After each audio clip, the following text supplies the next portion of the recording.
Hi, today's good person to know is Lord Wei. He's the youngest Lord in the House of Parliament and the only Chinese person in this position. Lord Wei does a lot of work between China and the UK, and he says in some areas of tech, development has outpaced the West, so now is the right time to be thinking about creating hybrid initiatives, bringing the best of tech to Western brands and innovations with Chinese processes. He says the UK and Tech City is uniquely placed because we have one advantage. That's time zone, being in the centre of the world. He says the UK is perfectly placed to globalise, and if you want to do business with a non-English speaking country, which incidentally has now eclipsed the English web, this is the perfect time for technology and investment. Lord Wei says to be afraid of tech because it's only benefiting a few. But what about the likes of taxi drivers? What about those types of jobs and what will happen in the future? Lord Wei says think about pioneering different ways to safeguard your future. Think about it now, not in 10 years time, because it will be too late. But he says China is the best place to do that. The next phase is less about mobile and more about interfacing in the real physical world. But that social intelligence, creative intelligence and manual dexterity doesn't make it so easy for technology to take over. So if you are thinking about doing business in China, this is a perfect video for you. If you want to know how you can think about your future in 10 years time, but think about putting practices in place now, this is a perfect video for you too. So I hope you enjoy it and thank you for watching. The rate of innovation in China now, I'd say in some areas of tech, is now outpacing the West. The balance is changing. Now the future is going to be less about, should we go to China, take our technology, and what are the risks? Yes, that's important, but it's going to be more about how do we create hybrid initiatives between places like the UK and places like China, bring the best of the tech out there. We can see companies like Tencent, and their innovations are astounding. How can companies like Tencent, companies like Huawei, which are here, work with the best of breed over here and combine Western brands, Western content, Western innovation with Chinese innovation? Chinese process innovation in particular is incredible. Tech City, the UK, this technology environment has a unique positioning. We have one amazing advantage left over from the British Victorian legacy and beyond, and before that, which is the time zone. We're in the center of the world in terms of time zone. We have pretty much all the languages in the world here. So I see Tech City, the UK, the tech scene here, not just as another Me Too Silicon Valley that's just sort of in Europe, but actually a place where if you are either coming from China or from Asia and you want to globalize, this is a perfect place to do that. Or if you're here and you want to enter the non-English web, which by the way is growing faster and will eclipse the English web, I think it's already done so now, this is a great place to do it from.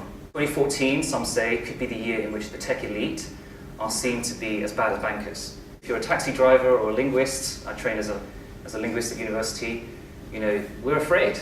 Basically, people are afraid that this technology investment productivity gain is benefiting only a few and not the wider population.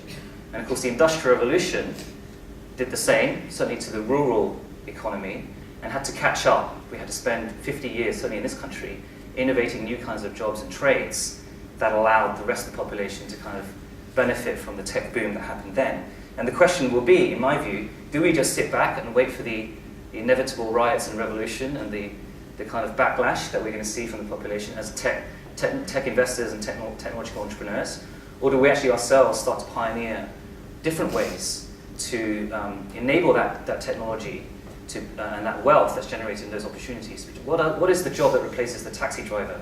We have to start thinking about that now rather than 10 years' time or 5 years' time when it's too late.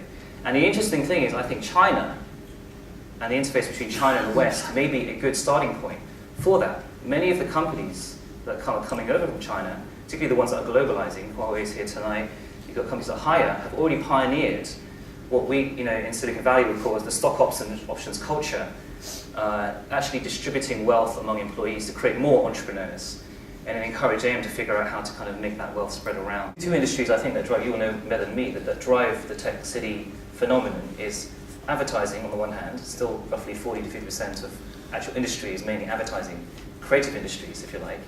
And then the other half is sort of mobile app development and sort of those digital technologies, big data analysis, that kind of thing. The next wave is less about just purely pure digital plays. It's going to be much more about the interplay between the physical world and a lot of the industries of the future, just frankly where I think some of these future trades and jobs are going to come from, are less your mobile app development, which is more coming into the kind of the kind of peak, the kind of maturing phase. It's going to be more in that how do you interface with the real physical world. So, and then it's about, okay, some of these technologies, the taxis, the cars that drive themselves, the robots, they're going to displace some things which are easy to displace. Right? There are jobs which are still harder for technology to take away. Ones that require social intelligence, just building a relationship, or creative intelligence, the pure creative intelligence side is still very hard for computers to do. Manual dexterity, I mean, robots can do a lot, but it's still going to be quite tough, say, to clean a room, because the objects are distributed in kind of random way. And I think if we can think about what are the kind of innovations and jobs and trades that can harness, that can be the next wave, so that if you were going to be a taxi driver, or if you were going to be in one of these other industries which are going to die out, you can kind of move across. And you need people to actually think and develop this about jobs, new kinds of trades that use the technology and work with the technology to enhance it. Wages may not be the solution anymore. If you look across the world, wages are falling because automation, offshoring, all of these different technologies and movements are making it very hard. The real question is assets, ownership. The rich are rich in Tech City or Silicon Valley because they own the homes, they own the companies, they own the assets. Whereas the people, everybody else, actually, because some things are getting cheaper, getting online and so on is getting cheaper, life is sort of standing still, but standing still is not good enough. You somehow got to ride that asset curve too. So one of the other questions is not just could the job of the future be, being a local 3D printer designer, but the fact that that person owns their company, they can own a share of what's the value that's generated in that as well. Just alongside innovating new cars that drive themselves and Google Glass, how about innovating the new tech trades? What is the equivalent of being a plumber in the 22nd century? Yeah. What does that look like, and how can you seed that? Because if you don't start working on that now, you may not have a business in 10 or 20 years' time. The three areas of kind of skill that are hard for machines to replace, at least two of the three, but one is, as I say, manual dexterity, how to use your hands. And I guess beyond that, how to shape the physical world around you in innovative ways.